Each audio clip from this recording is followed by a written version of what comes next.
Greetings all, Fanny here for Capricorn's weekly message. I feel like that first card wanted to come out. Capricorn, the first card that came out for you is the Ace of Wands in reverse. The first words I'm drawn to on this is family origins. So immediately this to me is like breaking a generational curse revolving something people like immediately with the wand, smoking, or like breaking the generational curse of addiction, the generational habit of forming those addictive habits. Like, that's one thing that I have broken. When I was a child, my parents quit smoking when I was 5 years old, and I can proudly say that I have never smoked a cigarette in my life. And I am 23. About to turn 24. God damn, that's weird. Excuse me, deck. I hadn't even started talking yet, and then you just bleh a whole bunch of those. Okay, well, thank you for giving us this one. We have the Six of Pentacles in reverse. Being mindful on who you do and do not give your energy to, and who does and does not take from your energy. Because the Six of Pentacles is sharing what you have, sharing what you can, and deciding who deserves, like, well, in the instance of the card, it's like, who deserves that financial help between these two people? But it also goes back to your energy, your passions, what you personally have in your heart. I feel like there was a card from the bottom of the deck that wants to come out. Meet Discord. You have the Chariot in reverse. The reverse meanings are vengeance, riots, quarrel, dispute, litigation, and defeat. But, like, that's not what I feel with this. It's more of lack of movement or lack of clarity. And I feel like we're overcoming this. I feel like we're overcoming this hurdle. And that might just be me speaking from my own personal experiences, but we're overcoming these 8 and 9 of Swords situations where all of that mental woe and strife is just completely railroading us. Because, like, this is like crippling anxiety and insomnia. And to be overcoming that, to be on the other side, is so fucking welcome. Because the world is, like, on fire, and there are a lot of reasons to be afraid. There are a lot of reasons to have worry and to have anxiety right now.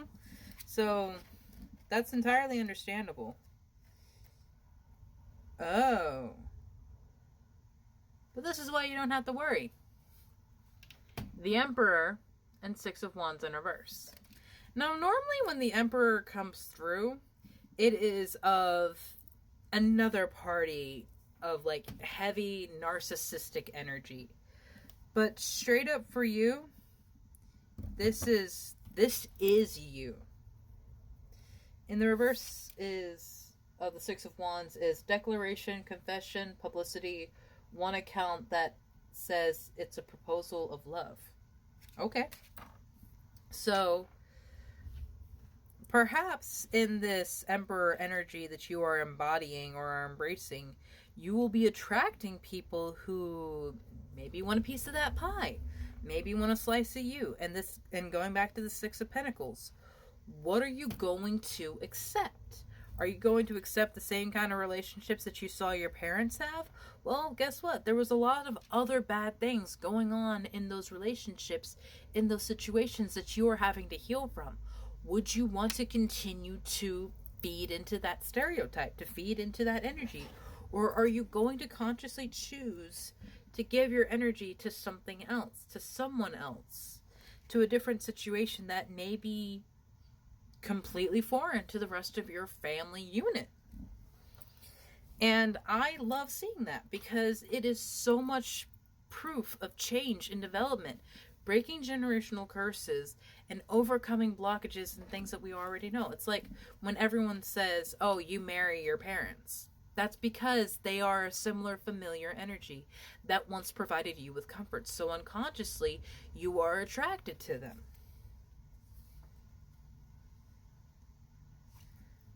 It could be to your detriment, though. Or it could come with more pains than you're aware of. Or this might simply be stating that life is going to be painful. It is for everyone. But the person in the Ten of Swords is never dead. That's what they're showing. It's difficult to see with these particular cards because they're so small. And if the camera will focus. But his fingers are crossed. Like, you're not getting me. Capricorn is stubborn enough to go through all that and not kick the bucket anyway. You have the Trout and Lily of the Valley with the purification. You also have the Salamander and Black Pepper of inspiration. Inspiration being one of the gifts from the gods. You have the Rooster and Sunflower of communication. Something that is important in a personal or interpersonal relationship. You have the Spider and Passion Flower, creative ingenuity. And the Snail and Huckleberry, trust the invisible, trust spirit. I love those that came out for you, Capricorn, because it's just a clear, continuous message of healing, revamping your energy, reassessing what does and doesn't work for you, and trust in yourself, trust in the spirit realm and the ancestors that have walked this earth before you, and trust in the descendants that will walk long after you are gone. There's something here, Capricorn, that is waiting just underneath the surface for you to give it a little more time and energy and attention, and then it is going to burst forth. And this will share your view, share your voice, share your image publicly. This will share your platform. This will share your energy with people in farther reaching areas than you think you have access to. Your voice travels farther than you're aware of, especially if you're here on the internet. You could be talking to someone from 2 blocks away at the Dairy Queen or on the other side of the world. You really don't know how far your voice and your energy goes. And that's why it's so important that what you present to the world and what you share with people is something that you want shared, because you're going to be getting that back as well, my love. Law of attraction. I say it almost every single day. It is going to come back to you. Trusting in the invisible, trusting in that reciprocal energy that has always come back before. The only thing that could stop you here is this mentality of what you think you can and cannot do, because there's so many swords here. There's so much literally up in the air. And I think that could be very discombobulating for you because you are such a grounded earth sign. You're a Capricorn. So I don't want you to be afraid of this shifting energy that may seem to cause instability. You're safe. You're held and you're protected. Trust in your spirit team that they are carrying you through to something that is meant for you, my love. Have a beautiful day.